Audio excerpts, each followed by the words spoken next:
গতকাল বিস্ফোরিত যে গ্যাস পাম্প আছে সেখান থেকে যুক্ত হয়েছি। আপনাদেরকে জানানোর জন্য চেষ্টা করছি যে হয়তোবা অবগত আছেন যে গতকাল কিন্তু সন্ধ্যার পর অর্থাৎ 7:30টার দিকে কিন্তু এখানে একটি ভয়াবহ গ্যাস বিস্ফোরণের ঘটনা ঘটে। তারপর আজকেই কিন্তু সকাল থেকে এখানে কক্সবাজারের যারা বিভিন্ন রাজনৈতিক নেতাকর্মীরা আছেন তারা কিন্তু এই যে গ্যাস বিস্ফোরণের যে স্থান সেটি পরিদর্শন করেছেন এবং সবশেষ আমরা যেমনটাই লক্ষ্য করেছি এখানে কিন্তু দুর্যোগ ত্রাণ ও ব্যবস্থাপনা মন্ত্রণালয়ের সচিব সাইফুর রহমান তিনিও এসেছেন এবং তিনি এখানকার যে বিস্ফোরণের যে স্থান এটিও তিনি কিন্তু একইভাবে পরিদর্শন করেছেন।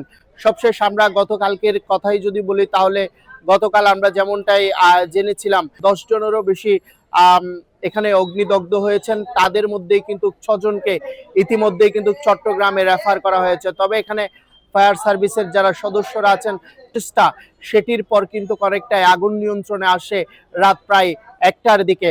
তবে এই যে স্থানটি এটি কিন্তু আমরা গতকালকে যেমনটাই দেখেছিলাম পুরো স্থান কিন্তু যৌথ বাহিনীর যারা সদস্যরা আছেন তারা কিন্তু এটিকে ঘিরে রেখেছিলেন। তবে গতকালকের যে চিত্র সেটি যদি বলতে চাই প্রায় দীর্ঘ 3.5 ঘন্টার বেশি সময় ধরে কিন্তু এই যে এলাকা 12 নম্বর কক্সবাজার পৌর শহরের 12 নম্বর এবং যে কক্সবাজার সদরের জিলংজা ইউনিয়নের 1 নং ওয়ার্ডের যে কলাতুলি আদর্শ গ্রাম এলাকা আছে এই এলাকায় কিন্তু অনেকটাই বিদ্যুৎ বিচ্ছিন্ন ছিল।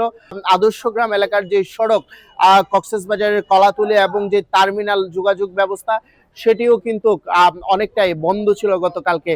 তবে তার পরবর্তীতে এখানেই কিন্তু সদরের ইউনু এবং কক্সবাজারের জেলা প্রশাসক কক্সবাজার সদর 3 আসনের নবনির্বাচিত সংসদ সদস্য এবং কেন্দ্রীয় বিএনপির মৎস্যজীবী বিষয়ক সম্পাদক লুৎফর রহমান কাজল তিনিও কিন্তু এই ঘটনাস্থলটি পরিদর্শন করেছেন এবং অপরদিকে কক্সবাজার পৌর জামায়াতের সভাপতি আব্দুল্লাহ আল ফারুক তিনিও কিন্তু এই স্থানটি পরিদর্শন করেছেন। সবশেষ যারা ক্ষতিগ্রস্ত পরিবার আছেন তাদের সাথে কথা বলেছেন, তাদের যে দুঃখ দুর্দশার কথা তারা সেটি শুনেছেন।